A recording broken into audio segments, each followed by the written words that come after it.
ស្គាល់និងប្រើប្រាស់កន្លឹះទាំងអស់នេះធ្វើឲ្យពាក្យភាសាអង់គ្លេសរបស់អ្នកគ្នាគឺមិនងាយភ្លេចទេអញ្ចឹងនៅក្នុងវីដេអូខ្លីនេះគឺខ្ញុំនឹងបញ្យល់មូលហេតុមួយចំនួនឬក៏កន្លឹះសំខាន់មួយចំនួនដែលខ្ញុំតែងតែប្រើប្រាស់ដើម្បីឲ្យពាក្យភាសាអង់គ្លេសរបស់ខ្ញុំនោះគឺមិនងាយភ្លេចមានន័យថាគឺយើងគ្រាន់តែស្វែងយល់ហើយនឹងប្រើប្រាស់កន្លឹះទាំងអស់ហ្នឹងគឺអ្នកគ្នាអាចចងចាប់ពាក្យភាសាអង់គ្លេសហ្នឹងបានល្អជាងមុនហើយគ្រាន់បើជាងមុនឆ្ងាយមែនតើទៅការរៀនពាក្យភាសាអង់គ្លេសវាគឺជាការប្រឈមមួយខ្ពស់ដែលមានន័យថាទោះបីជាអ្នករៀនចាប់ផ្ដើមនៅកម្រិតដំបូងអ្នករៀននៅកម្រិតកណ្ដាលឬក៏អ្នករៀននៅកម្រិតខ្ពស់ក៏ដោយគឺតែងតែប្រឈមជាមួយនឹងបញ្ហាផ្លេចពាក្យមានន័យថាការប្រើប្រាស់ភាសាអង់គ្លេសវាដូចជាប្រព័ន្ធអនុវត្តពាក្យឬក៏ប្រព័ន្ធប្រើប្រាស់ភាសាប្រចាំថ្ងៃដូចយើងកំពុងតែនិយាយភាសាខ្មែរអញ្ចឹងសាកយើងអត់និយាយភាសាខ្មែរមួយឆ្នាំពីរឆ្នាំវានឹងប្រឈមជាមួយនឹងយើងផ្លេចពាក្យឬក៏យើងប្រឈមទៅលើការផ្លេចពាក្យភាសាខ្មែរដូចជាការសរសេរចឹងច្រើនឧទាហរណ៍អ្នកគ្នាមានទម្លាប់សរសេរជាប្រចាំថ្ងៃក៏ប៉ុន្តែនៅពេលអ្នកគ្នាបញ្ឈប់ទម្លាប់ឬក៏មិនសូវជាមានទម្លាប់នៅក្នុងការសរសេរ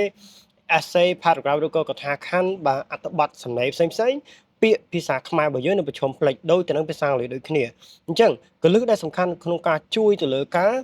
រៀនពាក្យកាន់តែប្រសើរក៏ដូចជាការចងចាំពាក្យកាន់តែយូរទី1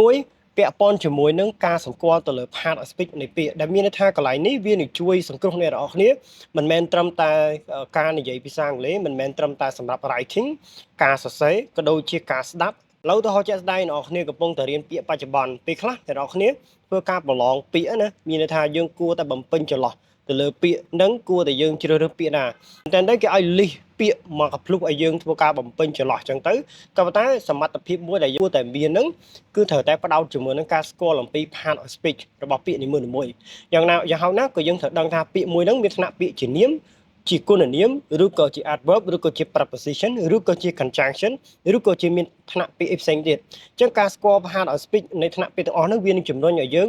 អាចបត់បែននិងស្គាល់អំពីពាក្យហ្នឹងបានច្រើនជាងមុនឧទាហរណ៍ពេលអ្នកគ្នាទៅសេពាក្យជាភាសាអង់គ្លេសគឺអ្នកគ្នាត្រូវប្រើប្រាស់ part of speech នៃពាក្យទាំងអស់ហ្នឹងឯដែលសំខាន់ជាងហ្នឹងគឺការស្គាល់ទៅនៅបទបន្ថែមដើមឬក៏បទបន្ថែមចុងដែលយើងហៅថា prefixes និង suffixes prefixes ដែលយើងសម្ដៅទៅលើបទបន្ថែមដើមចឹងយើងត្រូវដឹងថានៅពេលដែលពាក្យនឹងបន្ថែមដើមពាក្យនឹងមានលក្ខណៈទម្រង់ជាអីគេជានាមជាគុណនាមជា adverb អញ្ចឹងទៅឬក៏ជា verb អញ្ចឹងទៅពេលដែលពាក្យនឹងមានបទបន្ថែមចុងដែលយើងហៅថា prefix អញ្ចឹងពាក្យនឹងវាផ្លាស់ប្ដូរទៅជាអីគេភាគច្រើនវាជានាមឬក៏ជាគុណនាមឬក៏ជា adverb ឬក៏ជា verb អញ្ចឹងទៅខ្ញុំលើកឧទាហរណ៍ជាក់ស្ដែងសម្រាប់ពាក្យមួយយើងតែងតែប្រើពាក្យថាបាទបបបន្ថែមចុងហើយយើងអាសាឃើញ ion mostly យើងអានថា shin អញ្ចឹងខាងចុងនៃតម្រងបែបហ្នឹងភាគច្រើនសិតសឹងតែជា noun ក៏ប៉ុន្តែមិនមែនទាំងអស់ទេអ្នកគ្នាមានពាក្យខ្លះក៏គួរយើងគួរតែប្រុងប្រយ័ត្នដែរណាវាមិនមែនទាំងអស់ទេប៉ុន្តែនេះគឺជាកលឹះខ្លីមួយដែលជួយជំរុញឲ្យការរៀនពាក្យរបស់យើងវាអត់សូវជាលក្ខណៈផ្លេចជាងមុនណាដូចជាការសរសេរអញ្ចឹងជាដើមយើងអាចដឹងថាអូអាចតែមានសម្លេង shin នៅកតុយប្រកបណាគឺ ion អញ្ចឹងក៏វាជួយជំរុញឲ្យយើងមានការកត់សម្គាល់មួយផ្នែកដែរចំណុចទី2ពាក់ព័ន្ធជាមួយនឹងគុណនាមភាគច្រើនគុណនាមនៅខាងចុងបញ្ចប់ដោយដូចជា anxious right delicious dangerous អីចឹងជាដើមទាំងអស់នេះសុទ្ធសឹងតែជាលក្ខណៈគុណនាមហើយតម្រង់ពាក្យបែបនេះវានឹងបង្ហាញលក្ខណៈគុណនាមឲ្យយើងតែម្ដងអញ្ចឹងបើសិនជាយើងរៀនពាក្យភាសាអង់គ្លេសគឺយើងអត់ស្គាល់ជាលក្ខណៈ part of speech ទេប៉ុន្តែយើងអាចស្គាល់នៅកលឹះខ្លីៗហ្នឹងហើយទាំងអស់នេះវាអត់ឲ្យយើងធ្វើការ spell គ្រប់ពាក្យទេមានន័យថាយើងអត់ទៅចំណាយពេលទៅអង្គុយ spell គ្រប់តែពាក្យអញ្ចឹងជាកលឹះក្នុងការរៀនពាក្យហ្នឹងឲ្យមានលក្ខណៈចងចាំបានច្រើនគឺយើងព្យាយាមប្រើប្រាស់ទម្រង់បែបហ្នឹងមានន័យថាប្រើប្រាស់បបបន្ថែមដើមបបបន្ថែមចុងដើម្បីឲ្យយើងរៀនសង្កល់អំពី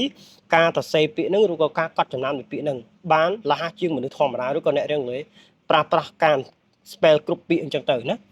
spell គ្រប់ consonant ឬក៏ vowel អញ្ចឹងមកអូខេចំណុចបន្តមកទៀតដើម្បីបង្កើនសមត្ថភាពនៅក្នុងការចងចាំពាក្យខ្ញុំនៅតែលើកទឹកចិត្តឲ្យគ្នាយើងធ្វើការអានសភៅអញ្ចឹងការអានសភៅការអានអត្ថបទកសែតឬក៏អានអត្ថបទផ្សេងៗវានឹងជំរុញឲ្យយើងកើតមានទម្លាប់ជួបពាក្យបានច្រើនអស់នេះត្រូវដឹងថា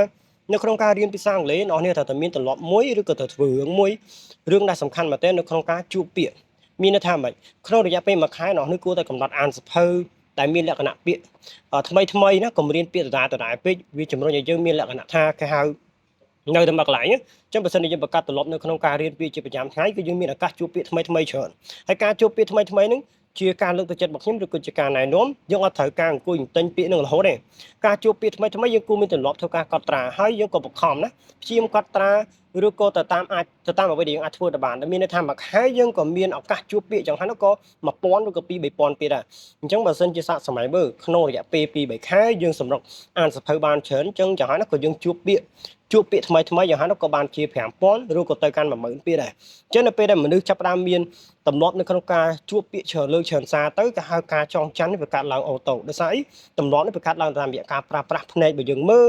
តាមរយៈការអានបន្លឺសម្លេងឲ្យឮក៏ដូចជាការទៅសេកត់ត្រាអញ្ចឹងជាដើមអាហ្នឹងគឺជាសកម្មភាពបង្កើតឲ្យមានការចងចាំណាបន្ទាប់ពីយើងរៀនពាក្យឬក៏យើងជួបពាក្យអញ្ចឹងទៅដល់ហើយបើសិនជាយើងនៅតែបន្តផ្លេចពាក្យអ្នកនេះកុំផ្ដោតទៅលើការផ្លេចណាក៏ផ្ដោតទៅលើគេហៅថា negativity នៅក្នុងការរៀនពាក្យទាំងអស់ហ្នឹងយើងគួរតែបង្កើតគេហៅថា possibility habitual possibility របស់យើងគេហៅថាទម្លាប់វិជ្ជមានរបស់យើងណាដំណើរការវិជ្ជមានរបស់យើងវាដើរទៅមុខអញ្ចឹងទៅបើសិនជាយើងបេសទៅលើភាពវិជ្ជមានក្នុងការអនុវត្តទម្លាប់ជាប្រចាំថ្ងៃអញ្ចឹងវាជំរុញឲ្យកាត់មាននៅការអនុវត្តបានច្រើនជាងមុនណាជាជាងយើងព្យាយាមផ្ដោតទៅលើភាពអវិជ្ជមានដូចជាការផ្លិចភ្លាំងអីចឹងជាដើមអានេះវាជារឿងទូទៅរបស់មនុស្សហើយអញ្ចឹងយើងមនុស្សណាក៏ផ្លិចដែរសូម្បីតែខ្ញុំក៏ផ្លិចអ្នកនរគ្នាក៏ផ្លិចអញ្ចឹងរឿងយើងអាចធ្វើទៅបានព្យាយាមផ្ដោតទៅលើអ្វីដែលជាលក្ខណៈចាំបាច់អញ្ចឹងនៅវាជំរុញឲ្យយើងពាក់ព័ន្ធជាមួយវាកាន់តែច្រើននៅទីដឹងថាពាក្យភាសាអង់គ្លេសកាលណាដែលយើងពាក់ព័ន្ធវាកាន់តែច្រើនធ្វើវាកាន់តែច្រើន practice វាកាន់តែច្រើនប្រើប្រាស់វាកាន់តែច្រើនវានឹងជំរុញឲ្យកាត់មាននៅការស្គាល់ឬក៏ការកំណត់ចំណាំគេហៅថា awareness ពួកអាហ្នឹងវាកើតឡើងបានលុះត្រាតែយើងធ្វើជាប្រចាំថ្ងៃណាអញ្ចឹងនេះគឺជាដំណោះស្រាយបន្តមកទៀតគឺផ្ដោតទៅលើកតានិយាយកតាស្ដាប់គឺអ្នកនេះត្រូវតែមានគ្នាពួកអីអ្នកនេះត្រូវដឹងថាពេលដែលយើងរៀនពាក្យភាសាអង់គ្លេសมันប្រកាសថាយើងត្រឹមតែអានឬក៏យើងត្រឹមតែព្យាយាមទៅសេយើងគិតថាយើងអាចចាំពាក្យទាំងអស់នឹងបានទេមែនតើយើងត្រូវតែប្រើប្រាស់ឲ្យមានលក្ខណៈបត់បែនតាមរយៈការនិយាយឬក៏តាមរយៈការស្ដាប់អញ្ចឹងជាដើមតោះហ្នឹងក៏វាធ្វើឲ្យយើងមានការ aware ទៅលើអ្វីដែលយើងធ្លាប់បានឮអ្វីដែលយើងធ្លាប់បានឃើញឬក៏អ្វីដែលយើងធ្លាប់បានគិតអញ្ចឹងទៅការចងចាំរបស់យើងវាអត់សូវជាងាយផ្លេចទេអូខេអញ្ចឹងវីដេអូខ្លីរបស់យើងមកដល់ទីបញ្ចប់ហើយសង្ឃឹមថាវីដេអូខ្លីនេះនឹងជួយគ្នាយើងឲ្យកាន់ស្វែងយល់មកកម្រិតទៀតពាក់ព័ន្ធជាមួយនឹងការរៀនពាក្យភាសាអង់គ្លេសអញ្ចឹងមានបណ្ដឹងទេអរគុណច្រើន complete subscribe channel YouTube ហើយជាមួយនឹង Facebook page របស់ខ្ញុំ English Solution Variety និង TikTok ដូចគ្នាណាជួបគ្នានៅវីដេអូក្រោយបាយបាយ